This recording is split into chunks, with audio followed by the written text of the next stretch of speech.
Hello बच्चों, let's see this question. This question says at one instant a bicyclist is 30 meter due east of a park flagpole going due south with a speed of 10 meter per second. Then 30 seconds later the cyclist is 40 meter due north of the flagpole going due east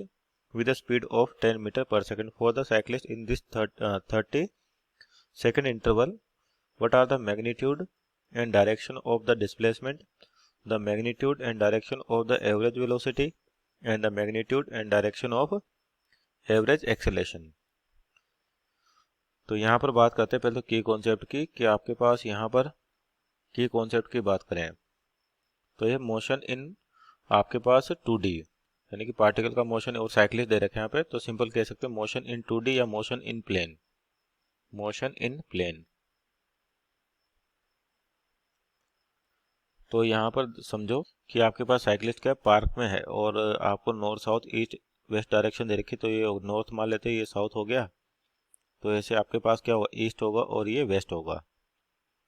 और यहाँ पर बोलते हैं आपका flag पोल है, तो initially क्या दे रखा है कि बाइसाइक्लिस्ट 30 मीटर दूर है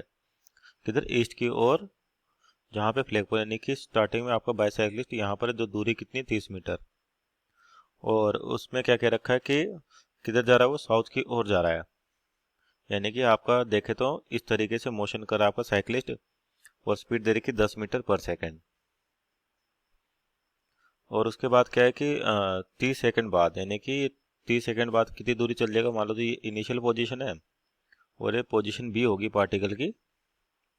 तो ये दूरी कितनी हो जाएगी आपका 10 इंटू स्पीड कितनी 10 और टाइम दे रखा 30 सेकंड, तो यानी कि यहाँ पे जो डिस्टेंस निकाले अपन तो हो जाएगी 300 मीटर। उसके बाद क्या है कि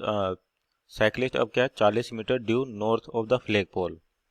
तो देखिए मान लेते हैं कि आपके पास कैसे ये नॉर्थ साउथ डायरेक्शन जो दे रखी है उसको मान लेते हैं, नॉर्थ है आपके पास, ये साउथ है और ये ईस्ट है और आपके पास वेस्ट, इस तरीके से चारों डायरेक्शन। और इनिशियली फ्लैग पोल मानते हैं आपके पास यहाँ पर, तो जो मोशन है साइक्लिस्ट का किस प्रकार से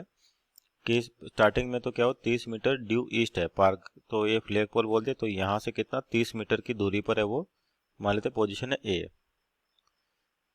तो यहाँ पे 30 मीटर की दूरी पर और कितने 10 मीटर पर सेकेंड से किधर जा रहा है, साउथ की ओर जा रहा है, यानी कि इधर वेलोसिटी होगी इसकी 10 मीटर पर सेकेंड। उसके बाद क्या दे रखा है कि 30 सेकंड बाद, यानी कि T equal to 30 second, 30 second बाद आपका जो साइक्लिस्ट है 40 मीटर ड्यू नॉर्थ है आपके पास, यानी कि ये हो गया नॉर्थ, बोल देते पोजीशन बी होगी आपके पास, और कितनी दूरी है 40 मीटर दूरी है। तो और आपको पूछा है कि स्पीड कितनी उसकी ईस्ट की ओर जा रहा है इस समय और 10 मीटर पर सेकंड से, यानी कि इसकी वेलोसिटी जो है वो इस डायरेक्शन में कितनी 10 मीटर पर सेकंड अभी भी आपके पास, और किस डायरेक्शन में दे रखी है आपको, ईस्ट की ओर जाता हुआ दिख रहा है। तो आपसे पूछे 30 सेकंड के इंटरवल में पार्टिकल डिस्प्लेसमेंट बताना है, डिस्प्लेसमेंट का मैग्नीट्यूड और डायरेक्शन। तो डिस्प्लेसमेंट देखो यहाँ पर डायग्राम में देखें कि आपका डिस्प्लेसमेंट क्या होगा साइक्लिस्ट का, तो इनिशियली वो इधर है, उसके बाद ये 30 सेकंड बाद आपका वो इधर है। यहाँ पर दूरी कितनी है 30 मीटर चला और यहाँ पर कितना चला 40 मीटर, तो यानी कि जो डिस्प्लेसमेंट क्या होता है दोनों पॉइंट के बीच में स्मॉलेस्ट डिस्टेंस, यानी कि ये होगा आपका डिस्प्लेसमेंट। तो पाइथागोरस थ्योरम से इसकी वैल्यू निकाल सकते हैं या वेक्टर इक्वेशन से भी निकाल सकते हैं इसकी वैल्यू, तो हो जाएगा डी की वैल्यू अंडर रूट 30 का स्क्वायर प्लस 40 का स्क्वायर, यानी कि 900 प्लस 1600 यानी कि रूट 2500 हो जाएगा ये आपके पास, तो यानी कि 50 मीटर आपका डिस्प्लेसमेंट आ गया। और डायरेक्शन की बात करें तो डायरेक्शन कैसे निकाल सकते हैं, देखो यहाँ पर तो जो डिस्प्लेसमेंट है बेसिकली लिखा कैसे जाता है वेक्टर फॉर्मेट, मान लो डेल्टा आर वेक्टर लिख दे इसको, तो डेल्टा आर वेक्टर होता है R2 vector minus R1 vector, यानी कि position vector 2 minus position vector 1। तो इसका वेक्टर डायग्राम बनाए अपने पास यहाँ से, तो R2 वेक्टर यानी कि जो फाइनल पोजीशन है आपके पास ये है, और ये हो गया माइनस R1 वेक्टर, यानी कि पहले पोजीशन वेक्टर का नेगेटिव लेके R2 में ऐड कर दे, या बोलते कि इसका नेगेटिव ले तो आपका जो ये इधर दिखाई देगा आपको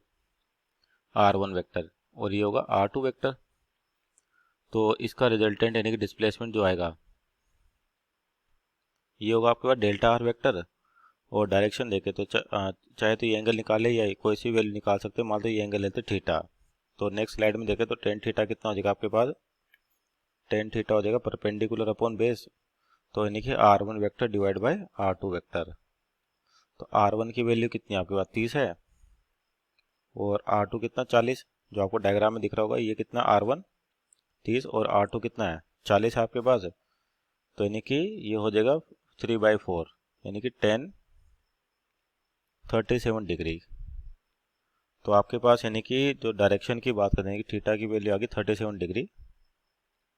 तो 37 डिग्री होगा किधर, यहाँ पर डायग्राम देखिए, डायरेक्शन की बात करें आपके पास ये नॉर्थ हो गया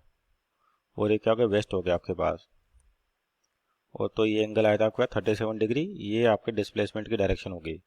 तो एंगल कितना 37 डिग्री। तो इसको क्या लिख सकते हैं डायरेक्शन को 37 डिग्री और किधर नॉर्थ से वेस्ट की ओर, यानी कि लिख सकते हैं 37 degree west of north, west of north, यानी कि नॉर्थ के वेस्ट की ओर कितने डिग्री पर 37 डिग्री पर। तो पार्ट बी में आपको निकालना है मैग्नीट्यूड ऑफ एवरेज वेलोसिटी और उसका डायरेक्शन। तो आपके पास वी एवरेज क्या होता है, वी एवरेज होगा displacement upon time delta R vector divide by delta T. तो यानी कि डेल्टा आर वेक्टर कितना रहता है आपके पास, जो यहाँ पे 50,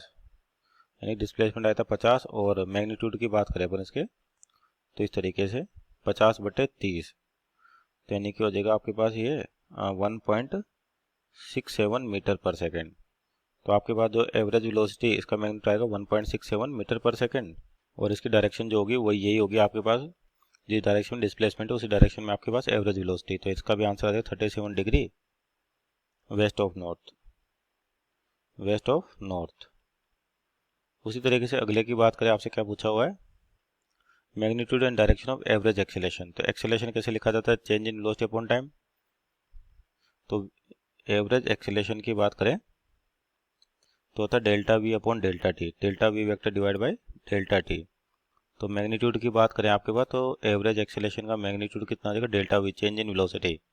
तो आपके पास देखिए वेलोसिटी जो है इनिशियल आपके पास v1, मान मैग्नीट्यूड कितना v1 बोल देते और वैल्यू 10 मीटर पर सेकेंड, और फाइनल आपका इधर है v2 और इसका भी मैग्नीट्यूड कितना है 10 मीटर पर सेकेंड। तो चेंज इन वेलोसिटी कितना हो जाएगा, दोनों वेक्टर 90 डिग्री पर, यानी कि 10√2, 10√2 √a² प्लस b² से डिवाइड बाय टाइम। तो यहाँ से क्या हो जाएगा √3/2, तो 1.41 डिवाइड बाय 3। तो आपका जो एक्सेलेरेशन आ रहा है यहाँ पे डिवाइड करने पर 0.47 मीटर पर सेकेंड स्क्वायर, ये एक्सेलेरेशन का मैग्नीट्यूड होगा। और डायरेक्शन की बात करें, और डायरेक्शन किधर होगा, जिधर चेंज इन वेलोसिटी होगी। तो चेंज इन वेलोसिटी कैसे निकाल सकते हैं, delta V vector v2 vector minus v1 vector, v2 vector minus v1 vector, यानी कि आपका जो v2 तो इधर है ही सही v2 वेक्टर, और v1 का नेगेटिव, तो यानी कि इधर से आ जाएगा आपका v1। तो ये जो वैल्यू हो जाएगी यानी कि चेंज इन वेलोसिटी की डायरेक्शन होगी ये, मानते एंगल बोलते थीटा। तो यहाँ से क्या निकाले पर 10 थीटा निकाले, क्या निकाले 10 थीटा। तो ये आएगा आपके पास 45 डिग्री, क्योंकि v1 v2 का मैग्नीट्यूड सेम है तो 1, तो यहाँ से कैसे थीटा आ जाएगा 45 डिग्री। इसका मतलब जो डायरेक्शन हो जाएगी इसकी ये हो जाएगी, इधर क्या है नॉर्थ और इधर क्या है ईस्ट। तो आपके पास जो एवरेज एक्सेलेरेशन है 0.47 और इसकी डायरेक्शन हो जाएगी नॉर्थ ईस्ट, नॉर्थ ईस्ट, क्योंकि 45 डिग्री तो यानी कि इनके सेंटर पे होगा एकदम, तो इसको क्या लिखते हैं north east. So this our final answer, hope you understood well, best of luck.